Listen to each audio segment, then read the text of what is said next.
Hi students, இந்த வீடியோல நம்ம என்ன பார்க்க போறோம்னா செகண்ட் வால்யூம்ல 9th லெசனான சொல்யூஷன்ங்கற லெசனை பத்தி பார்க்க போறோம். சோ இந்த லெசன்ல நம்ம என்ன லேர்ன் பண்ண போறோம்னு பார்த்தோம்னா different types of solutions. Describe the formation of different types of solution. அதாவது solutions எப்படி எல்லாம் ஃபார்ம் ஆகுது அதற்கு எப்படி எல்லாம் ஃபார்ம் ஆகுதுங்கறத மெத்தட் பத்தி பார்க்க போறோம். Express the concentration of solution in different units. அதாவது சொல்யூஷனை நாம எப்படி என்னென்ன யூனிட்ல நாம மென்ஷன் பண்றோம் அதோட கான்சன்ட்ரேஷன் எப்படி சொல்றோம்ங்கறத பத்தி பார்க்க போறோம். Prepare a solution of record concentration by a diluting in a stock solution. Stock solution எப்படி prepare பண்றது, then Henry's law and Raoult's law பார்க்க போறோம். Then deviation of Raoult's law, then correlate the properties, colligative properties, abnormal colligative properties and Van 't Hoff factor. So இது வரைக்கும் நாம பார்க்க போறோம். So இங்க ஒருத்தரோட போட்டோ இருக்கு. அவர் பேர் என்ன பார்த்தா Francis Mary Rowlett. Francis Mary Rowlettங்கறவர் தான். இவர் என்ன பண்ணிருக்காரு, Raoult's lawன்னு ஒரு லா சொல்லிருக்காரு. அதையும் பத்தி நாம பார்க்க போறோம். Okay, so solution. ஸோ இப்போ இந்த நிறைய கெமிக்கல் எலிமெண்ட்ஸ் பார்த்துருப்போம். இந்த எல்லா கெமிக்கல் எலிமெண்ட்ஸுமே என்னென்னு பார்த்தோன்னா they are in one form. என்ன ஃபார்ம்னு பார்த்தோன்னா மேக்ஸிமம் நமக்கு லிக்விட் ஃபார்மில் இருக்கும். இந்த லிக்விட் ஃபார்மில் இருக்கிறது எல்லாமே ஒரே மாதிரியான compound. all the chemicals in a different physical forms, a solid, liquid and gas. If we do not close an examination of the composition, we could find the most of them or mixtures are really a pure substance.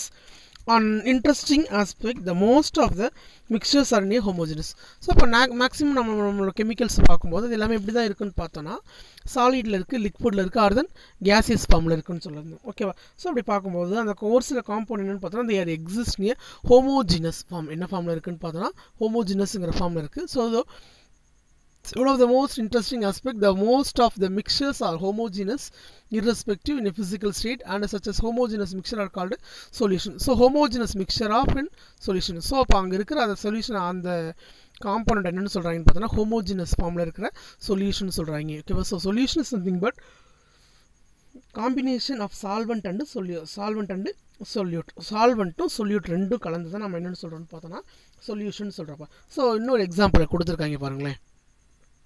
Sea water is one of the naturally existing solution which cross a more than 70% of air. அதான் பார்த்திருக்கோம்.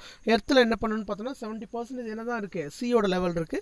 தென் அதுல C ல என்ன இருக்குன்னு பார்த்தோம்னா sodium குளோரைடுங்கற dissolve, அந்த இதுல sodium குளோரைடுங்கற salt நமக்கு என்ன இருக்குன்னா டிசால்வ் இருக்கு. சோ இதுல ஒரு முக்கியமான இது என்னன்னு பார்த்தோம்னா அந்த சி வாட்டர் கூடவே சோடியம் குளோரைடு நமக்கு என்ன இருக்குன்னா விசிபிளாக இருக்கும். ஸோ நம்மளால் தனியாக என்ன பண்ண முடியாது, வித்தின் செகண்டில் பார்த்த உடனே நம்மளால் பிரிக்க முடியும். ஆனால் சோடியம் குளோரைடையும் சி வாட்டர் ரெண்டு பிரிக்கலாம், அதுக்கு நம்ம சம் ப்ராசஸ் பண்ணோம். ஆனால் தனியாக எடுத்து பார்க்கும்போது சால்ட்டும் வாட்டர் மாலிக்யூலும் மிக்ஸ் ஆகிருக்கு. அடுத்து பார்த்தோன்னா ஏர், காற்று, நம்ம சுவாசிக்கக்கூடிய காற்றுங்கிறது என்னன்னு பார்த்தோம்னா ஒரு பியூரான சப்ஸ்டன்ஸ் கிடையாது. It is a mixture in form. ஓகேவா? ஸோ அதில் நிறைய ஏர்ஸ் என்ன பண்ணிருக்கணும் ஒன்னோட ஒன்று மிக்ஸ் ஆகிருக்கும். ஸோ இது எல்லாமே நமக்கு எதை தான் எக்ஸ்பிளைன் பண்ணுதுன்னு பார்த்தோன்னா ஒரு ஹோமோஜினஸ் மீடியமே எக்ஸ்பிளைன் பண்ணுது. அது மட்டும் இல்லாமல் அதுக்கடுத்து பார்த்தோன்னா அல்லாய்ஸ்ன்னு எடுத்துக்கலாம். Alloy is nothing but mixture of 2 or more metal solution. For example நம்ம கோல்டு, தங்கத்தோடு போட்டுக்கிறோம் இல்லைங்களா, தங்கத்தோடு, தங்க வளையல், மோதிரம், பிரேஸ்லெட்டு, செயின் எல்லாம் போட்டுக்கிறோம் இல்லையா, அது எல்லாமே என்னென்னு பார்த்தோன்னா பியூரான கோல்டு கிடையாது. It is alloy, type of alloy. இதில் என்னென்ன இருக்குன்னு பார்த்தோன்னா கோல்டு, காப்பர், இது ரெண்டும் கலந்த அல்லாய் தான். ஓகேவா? ஸோ அடுத்த லெசன் கொண்டு போயிடலாம். ஸோ இதில் ஃபர்ஸ்ட் என்ன டாபிக் பார்க்க போகிறோன்னு பார்த்தோன்னா types of solution. A solution is a homogeneous in form. Homogeneous formனா என்னன்னு பார்த்தோம்னா நான் அந்த ரியாக்டன்ட்டும் ப்ராடக்ட் எல்லாமே நமக்கு எப்படி தான் இருக்க போகுதுன்னு பார்த்தோம்னா should be in a same in one. எப்படி இருக்கும், ஒரே மாதிரியான ஃபேஸ். இப்போ ரியாக்டன்ட் எல்லாமே கேஸ்ன்னு எடுத்தோம்னா எல்லாமே இப்படி தான் இருக்கணும். கேஸ் லிக்விட்னு எடுத்தோம்னா எல்லாமே லிக்விடுங்கிற ஸ்டேட்டில் இருக்கணும். Gas is prepared. The consisting of an atoms or ions. The compound that is present in a larger amount in a homogeneous mixture is called solvent. அதாவது ஒரு சொல்யூஷன்ல யாரோட கான்சன்ட்ரேஷன் அதிகமாக இருக்கும், whose concentration are very high in a solution, அதுதான் நம்ம என்னென்னு சொல்லுவோம்னு பார்த்தோம்னா சால்வெண்ட்னு சொல்லுவோம். என்னென்னு சொல்லுவோம்? சால்வெண்ட். அதாவது எந்த சொல்யூஷனில் யாரோட கான்சன்ட்ரேஷன் அதிகமாக இருக்கோ அவங்கள என்னென்னு சொல்கிறோன்னு பார்த்தோன்னா சால்வெண்ட்னு சொல்கிறோம். என்னென்னு சொல்கிறோம்? சால்வெண்ட். அண்ட் தென் யாரோட வெயிட் கம்மியாக இருக்கோ அவங்களை என்னென்னு சொல்கிறோன்னா சொல்யூட்னு சொல்லுவோம். A solution is a homogeneous mixture of two or more substances consisting the atoms or ion molecules. The component is present in a largest amount in a homogeneous mixture is called a solvent. Then other the solutes other than or solute. Other than or solute என்னென்னு பார்த்தோன்னா அங்கே யாரோட wait கம்மியாக இருக்கோ அவங்களை என்னென்னு சொல்லிடலாம்? சொல்யூட்னு சொல்லிடலாம். ஃபார் எக்ஸாம்பிள் இப்போது சோடியம் குளோரைடு எடுத்துக்கிறேன். இந்த சோடியம் குளோரைடு எடுத்து என்ன பண்ணுறேன்னா தண்ணியில் நான் டிசால்வ் பண்ணுறேன். ஸோ 1 கிலோ சோடியம் குளோரைடு எடுத்து என்ன பண்ணேன்னா ஒரு 1/2 லிட்டரில் 1 கிலோ ஆஃப் சோடியம் குளோரைடு எடுத்து 1/2 லிட்டர் ஆஃப் வாட்டரில் நான் என்ன பண்ணுறேன்னா டிசால்வ் பண்ணுறேன். For example when a small amount of salt dissolved in a water in a homogeneous solution obtained the solution Na plus and Cl minus are uniformly distributed. So தண்ணியில் கரைக்கும்போது எனக்கு என்ன பண்ணணும்னு பார்த்தோன்னா Na plus and Cl minusங்கிற ion எனக்கு produce ஆகும். Okay, so ஒரு சில ரியாக்ஷனில் the commonly used in a solutions or the solution which is a solid is dissolved in a liquid solvent. So இப்போ நான் இதில் என்னென்னு பார்த்தோன்னா சோடியம் குளோரைடுங்கிறது என்னென்னு பார்த்தோன்னா ஒரு சாலிட் சப்ஸ்டன்ஸு அதை கொண்டு வந்து லிக்விட் சப்ஸ்டன்ஸ் என்ன பண்ணேன்னா டிசால்வ் பண்ண போகிறேன். இதில் டிசால்வ் பண்ண போகிறேன், லிக்விடில் டிசால்வ் பண்ண போகிறேன். அப்படி லிக்விடில் நான் டிசால்வ் பண்ணுறது நமக்கு வாட்டரை பேஸ் பண்ணி இருந்துச்சுன்னா if the solvent is exist in a liquid form used as a solvent, the resultant solution is called an aqueous solution. அதாவது அந்த சொல்யூஷனில் if I use a water, அதில் வாட்டரை நான் யூஸ் பண்ணி சால்வெண்ட்டாக எடுத்திருந்தேன்னா அந்த சொல்யூஷனுக்கு பேர் aqueous solution. என்னென்னு பேர்? aqueous solution. அப்படி இல்லாமல் கார்பன் காம்பவுண்ட்ஸ் எடுத்திருந்தோம்னா அதுக்கு பேர் நான் aqueous solution. என்னென்னு சொல்லலாம்? நான் aqueous solution. For example benzene, carbon tetrachloride, ether இதெல்லாமே என்னென்னு சொல்லலாம்? நான் aqueous solution. Then other than water, அதாவது வாட்டருக்கு பதில் இதையும் நம்ம என்ன பண்ணிக்கலாம்னா இது கூட நாம யூட்டிலைஸ் பண்ணிக்கலாம். ஓகே, ஸோ அடுத்தது ஒரு டேபிள் கொடுத்துருக்காங்க சொல்யூஷனோட classification based on the solute and solvent. So first பார்க்க போகிறது என்ன ஸ்டேட் ஆஃப் சொல்யூஷன் பார்க்க போகிறோம்னா கேஸி ஸ்டேட் ஆஃப் சொல்யூஷன் பார்க்க போகிறோம்.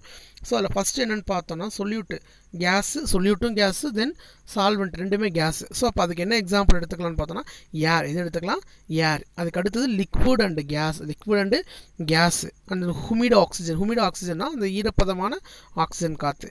தென் அதுக்கடுத்து சாலிட் அண்ட் கேஸு காப்பர், காப்பரில் camphor in nitrogen gas, nitrogen கேஸில் கேம்பர் இருக்குது. தென் அதுக்கு அடுத்து liquid solution. So liquid solution example gas and liquid. Gas அதுக்கடுத்து இன்னொன்று என்ன இருக்குது? லிக்விடில் இருக்குது. ஸோ அதுக்கு என்ன காம்பினேஷன் கிடைக்கும்னு பார்த்தோன்னா கார்பன் டை ஆக்சைடு. என்ன கிடைக்கும்? Carbon dioxide. Then both are liquid, ரெண்டுமே லிக்விடாக இருக்குது. அப்போ என்ன கிடைக்கும்? Ethanol dissolved in water molecule. Then அதுக்கடுத்து சாலிட் அண்ட் லிக்விட். இங்கே என்ன இருக்குன்னு பார்த்தோன்னா சால்ட் வாட்டருங்கிறது நமக்கு ப்ரொடியூஸ் ஆகும்ப்பா. தென் அதுக்கடுத்து last solution solid solution. So gas and solid, அதாவது சொல்யூட்டில் கேஸையும் சால்வெண்ட்டில் சாலிட் எடுத்திருக்காங்க. ஸோ இங்கே என்ன கிடைக்குன்னு பார்த்தோன்னா solution of hydrogen in a palladium, then அதுக்கடுத்து liquid and solid amalgam of potassium, then solid gold of alloy. நான் ஏற்கனவே சொன்னேன் இல்லையா, அலாய்ங்கிறது என்னென்னு கோல்டுங்கிறது என்னென்னு பார்த்தோன்னா ஆர்னமெண்டல் கோல்டு, காப்பரும் கோல்டு ரெண்டும் கலந்துருக்கிறது. ஓகே, ஸோ அடுத்து பார்க்க போகிறது expressing the concentration of solution, அதாவது சொல்யூஷனோட கான்சன்ட்ரேஷன் நம்ம எப்படி ரெப்ரசென்ட் பண்ணுறது பார்க்க போகிறோம்ப்பா. ஸோ அப்போ அதுக்கு முன்னாடி பார்க்க வேண்டியது என்ன விஷயம்னு பார்த்தோன்னா நம்மளோட ப்ரஷ்ஷு, மவுத் வாஷரு, ப்ரஷ்ஷில் பேஸ்ட்டு, மவுத் வாஷு, இந்த மாதிரி ஒரு சில இதெல்லாம் ஆயின்மெண்ட்டு எல்லாத்துலேயுமே என்ன பண்ணணும்னு பார்த்தோம்னா பேருக்கு பின்னாடி W/W ஆர் W/V ஆர் V/Vன்னு ஒரு டேர்ம் எழுதியிருப்பாங்க. அதுதான் என்னங்கிறத பற்றி பார்க்க போகிறோம். இந்த கான்சன்ட்ரேஷன் சச்சஸ் மவுத் வாஷஸ், ஆன்டிசெப்டிக் எல்லாத்துலேயுமே பார்த்தோன்னா have you noticed the concentration of ingredients present in the solution? For example, a chlorohexadiene of mouthwash solution 0.2 W/V. So இதுக்கு டபிள்யூனா என்னென்னு பார்த்தோன்னா வாட்டரு, டபிள்யூனா என்னென்னு பார்த்தோன்னா வெயிட்டு, தென் விங்கிறது என்னென்னு பார்த்தோன்னா வால்யூம், வெயிட் பை வால்யூம். அதுக்கடுத்து குளோரோஹெக்சாடைன் குளுக்கோனேட்டு, இதில் இதோட கான்சன்ட்ரேஷன் எப்படி மென்ஷன் பண்ணுறாங்கன்னு பார்த்தோன்னா TDS of water, TDS W/V. இதில் என்னென்னு சொல்கிறாங்கன்னா W/Vன்னு சொல்கிறாங்க. ஸோ அப்போது இதே போல் கான்சன்ட்ரேஷன் எப்படி நம்ம எக்ஸ்பிளைன் பண்ணுறாங்க இதை பற்றி பார்க்க போகிறோம். ஸோ அதுக்கான ஒரு டேபிள் ஒன்று இருக்குது. ஸோ ஃபஸ்ட்டு பார்க்க போகிறது இதில் ஒரு 8 கான்சன்ட்ரேஷன் இருக்குப்பா, அதை கவனிச்சுக்கோ, ரொம்ப ரொம்ப முக்கியமானது. ஸோ ஃபஸ்ட்டு பார்க்க போகிறது மோலாரிட்டி, அதோட சிம்பிள் ஸ்மால் எம். ஸோ அப்போ அதோட ஃபார்முலா என்னென்னு பார்த்தோன்னா, a number of moles of solute divided by mass of solvent in kilogram. அதாவது ஒரு சொல்யூஷனில் நம்ம எடுத்துக்கிறோம் இல்லையா, அந்த சொல்யூட்டை நம்ம என்ன பண்ணிக்கிறோம்னு பார்த்தோன்னா மேலே எடுத்துக்கிறோம் number of moles of solute, அதாவது the molarity of the solution containing 45 gram of glucose dissolved in 2 kilogram of water. So அப்போது இந்த இடத்துல யார் number of moles of solute. So இப்போ இந்த இடத்துல சொல்யூட் யாருன்னு பார்த்தோன்னா 40 யாருன்னு பார்த்தோன்னா இங்கே இருக்கிறதுலே ரொம்ப கம்மியாக இருக்குது யார் 45 கிராமு. அப்போது ஒரு சொல்யூஷனில் யார் கம்மியாக இருக்காங்களோ அவங்க சொல்யூட்டு, அதிகமாக இருக்கிறவங்க சால்வெண்ட்டு. ஸோ அப்போ 45 கிராமு, எத்தனை கிராமு 45 கிராம்ஸ் சால்வெண்ட்டு. அதுக்கு அடுத்தது கீழே formula mass of the solvent எப்படி சார் கண்டுபிடிக்குதுன்னு பார்த்தோன்னா இதுக்கு நாம் கிராம் மோலார் மாஸ் நாம் எடுக்கணும். அதாவது C6H12O6 இருக்கு இல்லையா, இது மூணுத்தையும் நம்ம என்ன பண்ணால் ஆட் பண்ணி எடுக்கணும், சரிங்களா. ஸோ ஆட் பண்ணி எடுக்கிறத நம்ம என்னென்னு சொல்லலான்னு பார்த்தோன்னா மாஸ் ஆஃப் த சால்வெண்ட் என்னென்னு சொல்லலாம், mass of the solvent. So அப்போது குளுக்கோஸ் எத்தனை மோல் எடுத்திருக்கோன்னா 45 மோல் எடுத்திருக்கோம். அண்ட் தென் இதோட மாசு 180, எவ்வளவு 180. அண்ட் தென் அதுக்கு அடுத்தது மாஸ் இன் கிலோகிராம். ஸோ இப்போ நமக்கு இந்த சொல்யூஷன் எத்தனை கிராமில் இருக்குன்னு பார்த்தோன்னா சால்வெண்ட்டு எத்தனை கிராமில் இருக்குன்னு பார்த்தோன்னா 2 moles. So mass number of mole கண்டுபிடிக்கிற ஃபார்முலா என்னென்னு பார்த்தோன்னா given mass by molar mass, so இங்கே கிவன் மாஸ் 45, அடுத்த மோலார் மாஸ் எவ்வளவு 180. ஸோ அதனால் எடுத்துக்கிட்டாங்க. அண்ட் தென் கீழே பார்த்தோன்னா mass of solvent in kilogram, so இங்கே எத்தனை கிலோகிராம் கொடுத்துருக்காங்க 2 கிலோகிராம். ஸோ எடுத்துக்கிட்டோம். அப்போ என்ன கிடைக்குன்னு பார்த்தோன்னா 45 divided by 180 into whole divided by 2.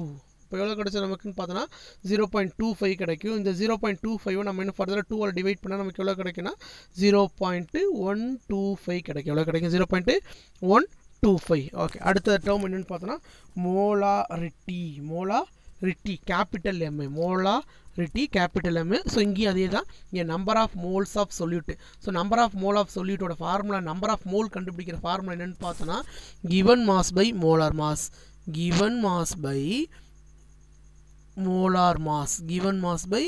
Molar mass, அதாவது நம்ம கொடுத்துருக்கிறதோட மாசையும் அந்த காம்பவுண்டோட ஓவரால் மாசையும் நம்ம டிவைட் பண்ணி எடுக்கணும்.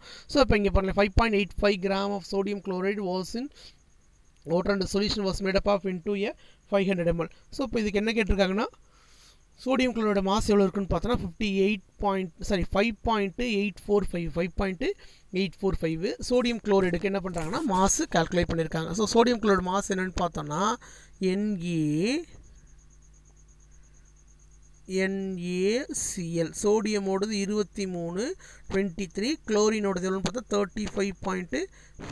ஸோ நமக்கு எவ்வளோ கிடைக்குன்னு பார்த்தோன்னா 23 ஒன்று, அதுக்கு அடுத்தது 35. ஸோ ரெண்டுத்தையும் ஆட் பண்ணால் உங்களுக்கு 538 அண்ட் தென் 2 and 3 5. ஸோ 58.5ங்கிற வேல்யூ நமக்கு 58.45ங்கிற வேல்யூ நமக்கு கிடைக்கும். ஸோ அப்போ மேலே இருக்குது 5 பாயிண்ட்டு, கீழே இருக்குது 58. ஸோ ரெண்டுத்தையும் டிவைட் பண்ண எவ்வளோ கிடைக்குன்னு பார்த்தோன்னா 0.1 கிடைக்கும். ஸோ 0.1 நம்ம எதை வச்சு டிவைட் பண்ணலான்னு பார்த்தோன்னா 0.5. ஏன் சார் 0.5 எடுத்துருக்காங்க? நான் ஃபார்முலா கொடுத்துருக்காங்க எவ்வளோ volume of solution in litre, so அப்போ இங்கே பார்த்தோம்னா 500 ml எடுத்திருக்காங்க. எவ்வளோ எடுத்திருக்காங்க 500 ml. ஸோ இந்த 500 ml நம்ம என்ன பண்ணிக்கலாம்னு பார்த்தோன்னா மில்லி லிட்டர்லேருந்து நம்ம லிட்டராக கன்வெர்ட் பண்ணணும். லிட்டர்லேருந்து நம்ம என்ன பண்ணணும் லிட்டராக கன்வெர்ட் பண்ணணும். ஸோ அதனால் இது என்ன பண்ணிடுறோம்னு பார்த்தோன்னா 1000 டிவைட் பண்ணுறோம். இதெல்லாம் டிவைட் பண்ணுறோம் 1000 டிவைட் பண்ணிடுறோம். ஸோ 1000 டிவைட் பண்ணி நமக்கு என்ன கிடைக்குதுன்னு பார்த்தோன்னா 0.5. எவ்வளோ கிடைக்குது 0.5.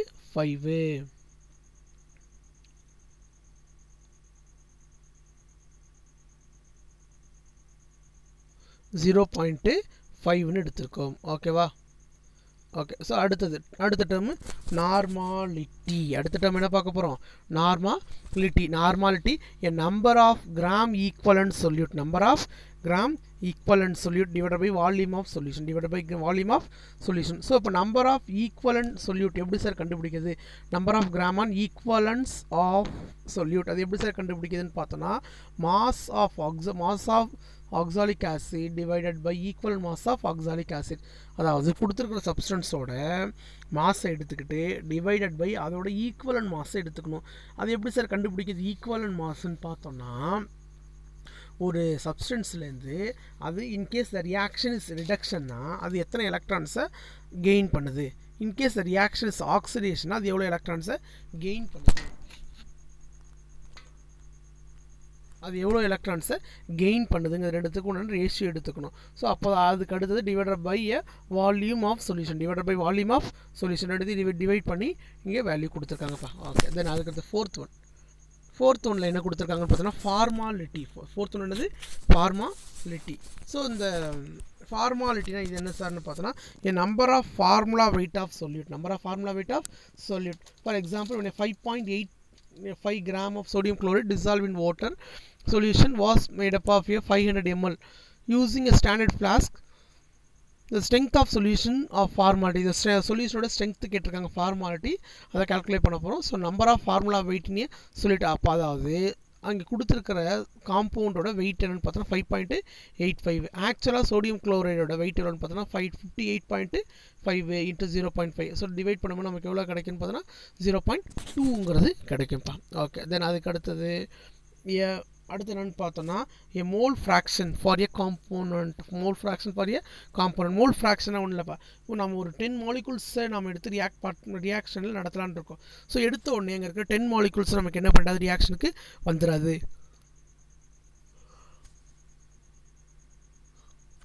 10 மோல்ஸும் நமக்கு என்ன பண்ணால் ரியாக்ஷனுக்கு இன்வால்வ் ஆகுது. ஒரு எலமெண்ட்டாக தான் நமக்கு என்ன பண்ணால், அதாவது ஒரு எலமெண்ட்டில் இருக்கிற பார்ட்ஸில் தான் நமக்கு என்ன பண்ணால் ரியாக்ஷனுக்கு இன்வால்வ் ஆகும். So consider a solution containing two components of A and B whose mole fraction is XA and XB respectively.